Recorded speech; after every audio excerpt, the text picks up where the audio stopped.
In the dark corners of the internet, a figure known as Slender Man silently stalks his prey.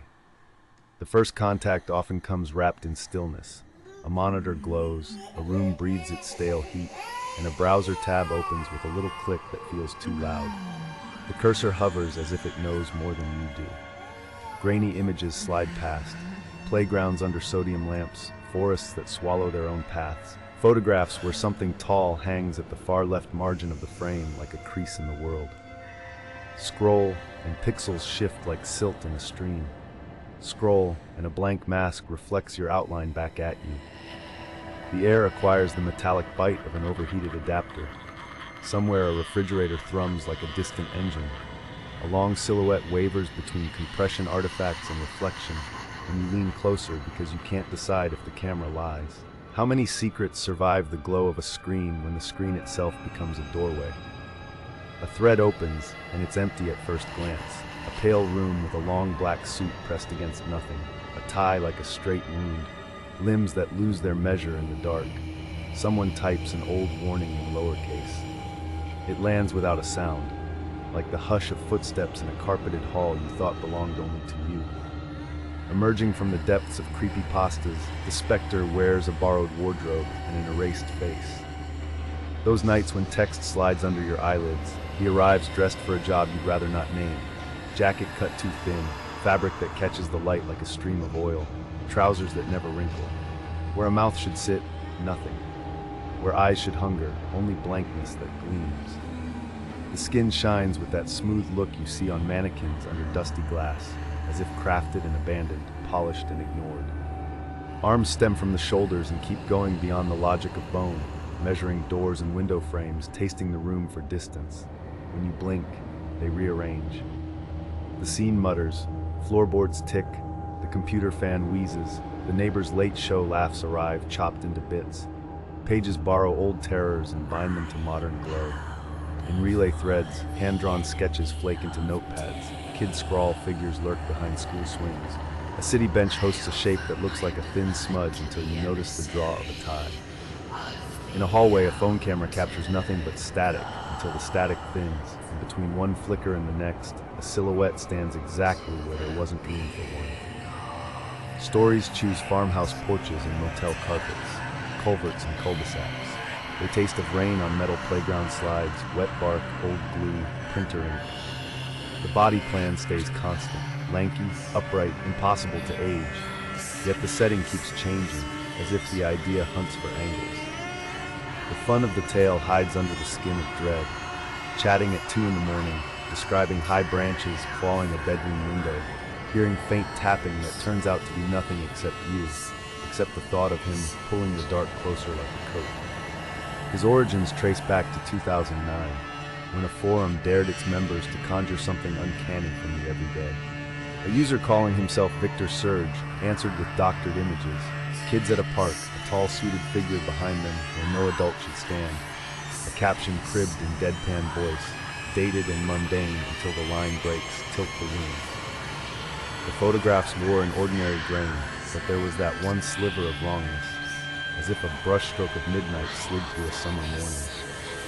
Other users added captions that sounded like half-remembered police memos. Someone posted a poem that looked like a ransom note. The comment threads thickened into a neighborhood with one long shadow moving between houses. From there, the pattern quickened. Video creators built series where camcorders jammed at crucial frames and audio warped into that paper-thin squeal that sets your molars on edge. Marble Hornets uploaded work like a found cord hung with knots. Entries looked like boredom at first. Parking lots, apartment carpets, a static shot of a door. Then the white figure took his corner and didn't move while everything else hurried. The idea seeped into wikis, redrawn in pencil and ballpoint, pinned on corkboards in bedrooms that smelled like laundry detergent and adolescent fear. News anchors chuckled one week and tightened their voices the next. In 2014, a small Midwestern town learned how words travel. 2 children carried a story into the woods and left a real bruise on a real person. No gore, no need for it. Only the sober knowledge that a character built from captions and edits had coiled through a handful of unsteady minds, and a courtroom had to say his name out loud under fluorescent lights. Folklore, given the reach of fiber optics, flexed its muscles in a way that frightened even those who knew it by its screen name. Accounts from those who claim to have seen him turn up in inboxes like pale moths. A night guard at a storage facility writes about the December air that carries the freezer burn of dust and cardboard. He walks the aisles between metal doors at 3 in the morning and stops when he hears a hinge whisper. The sound doesn't come from any one direction. It arrives like cold touching the knuckles. At the end of row C, he finds the red exit sign reflected in something too smooth. There's no glass on that wall. He lifts the flashlight. The cone quivers because his hand does, and the beam meets a suit that eats the light without any seams. A tie bisects the shine. Between one breath and the next, his breath fogs and clouds that blank oval, as if the air itself wants to map a face and fails. He writes that he tastes copper on his tongue and the smell of toner, that scorched perfume of low-budget offices. By the time he hits the emergency bar and alarms spit their polite rage, the aisle holds only his quick footfalls and that lit sign humming to itself. A hiker in coastal fog records a video of dripping branches and a wet harp of wind through grass. The world shrinks to 10 feet of visibility, pale with vapor. Birch trunks rise like bones, and the path glows yellow with old blazes. She describes feeling observed from behind and from above, the way prey must feel when ravens count. The footage wobbles. There's the texture of damp fleece, a breath that steams.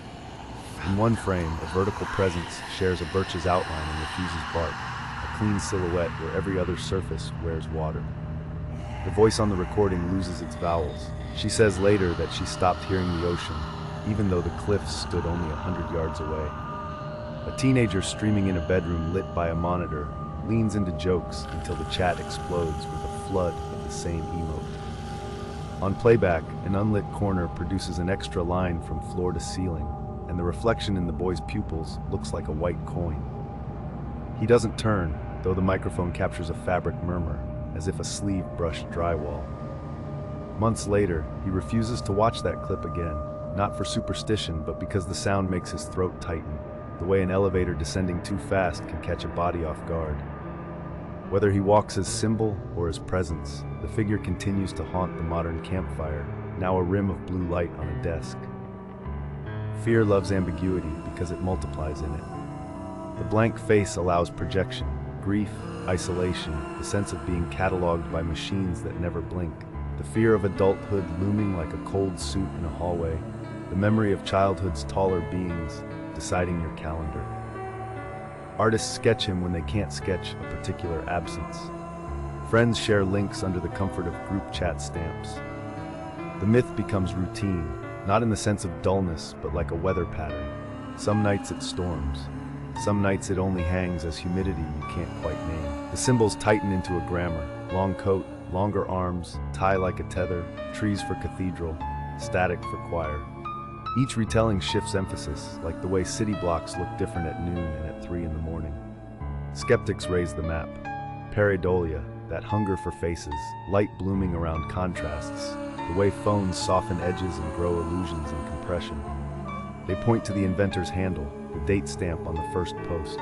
They are right, and yet the story glides between truth and useful utility, a tool for exploring how attention warps under artificial light.